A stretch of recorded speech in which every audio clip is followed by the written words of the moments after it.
And joining me now from Brisbane, journalist and managing director of Adoni Media, Lisa Goddard. Welcome, Lisa. Let's get stuck into this. And before we get onto the Olympic stuff, I'm just going to kick this thing off with a News Corp splash, an exclusive on the Courier Mail, front of the Courier Mail, the Daily Telly and the Herald Sun, and a little bit of the Adelaide Advertiser, and that is Jabs for Our Kids. That's the headline, an exclusive by James Campbell. Drug regulator gives tick to COVID vaccine for young Aussies aged 12 to 16. Kids in Australia are set to get the jab, with the country's drug regulator greenlighting COVID-19 vaccination for children as young as 12. The Therapeutic Goods Administration will today announce it has approved Pfizer's application for a licence for its vaccine to be given to children aged 12 to 16. Health Minister Greg Hunt will make that particular announcement first thing in the morning. Now, Lisa, this is a massive innovation, and I think it'll be very, very popular because, as we've seen, particularly with the Delta variant, it doesn't discriminate, and we do know that children are susceptible. Yeah, Rick, so you are right, children are susceptible, but I think the real risk here is that the government has to run this right with the messaging from the very beginning. So, one, it's a great exclusive that's across the mastheads, which you just listed off, but it's going to create a very hot debate, I predict, across this country tomorrow when people wake up to this news, because as much as people are vexed about whether they want to be vaccinated or not, and we've seen the great divide and confusion around AstraZeneca versus the wait for Pfizer, when you start to talk about putting that jab into children, that's going to really make parents question, has there been enough efficacy around these vaccines? Do they want to put them into their children? We're talking about kids, as young as 12 and up. The priority, I think, is trying to target those older children in high schools. But I think it's so important for the government to make sure that they are on top of this and it doesn't turn into another mess that, like we've seen with AstraZeneca, because there are so many people still in our community who are waiting for that Pfizer vaccine because they don't want to risk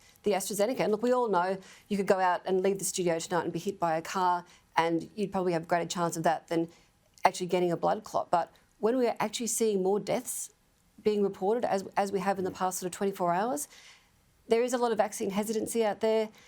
Yes, we need to get to herd immunity, but there was a infectious disease expert warning just on Monday when Gladys Berejiklian was talking about vaccinating children that we can't afford to be using children to get to that herd immunity stage. So I think we'll see a lot of debate about whether we are now looking at just trying to get these jabs into the arms of kids to protect them, or is it about trying to pump up that percentage of the community that we need to get to so that we can get rid of these nasty lockdowns.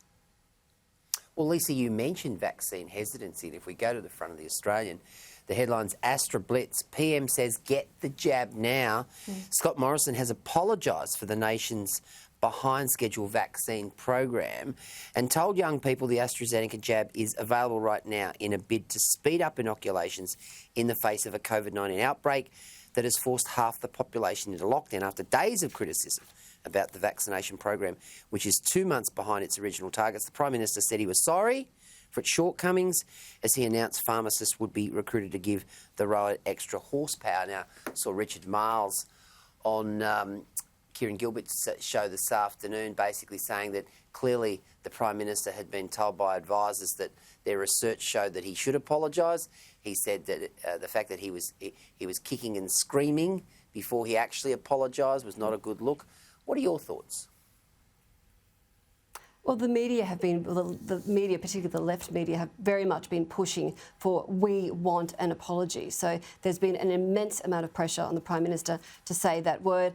And look, all through this, we know how important it is for politicians to be prepped with their key messaging before they go out and talk to the public. And some of it, you can clearly see that it has been scripted. So Elbow yesterday was saying that the Prime Minister was singing from the Elton John songbook because it was the sorry seems to be the hardest word. So that came from Elbow yesterday.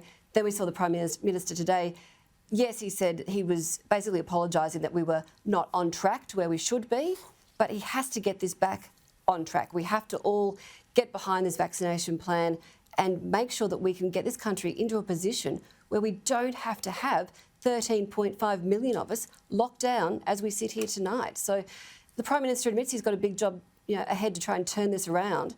And fast-tracking AstraZeneca now through pharmacies, I think as of August, is another major step towards that, because he wants more people out there getting the AstraZeneca vaccine because it's made here in Australia. He doesn't have to wait for 1 million doses to be flown in every week from overseas, which is what we're doing with Pfizer at the moment. But look, again, there has just been so much confused and mixed messaging around this. It was April that we saw that it wasn't recommended for people under 50, and then it was under 60, and then it was him saying, no, it's okay, it's not precluding people from younger people from getting it, so go out there and get the vaccine. Like I said, when they're looking now at bringing the vaccines open for children, they have to get the messaging right. There has to be confidence.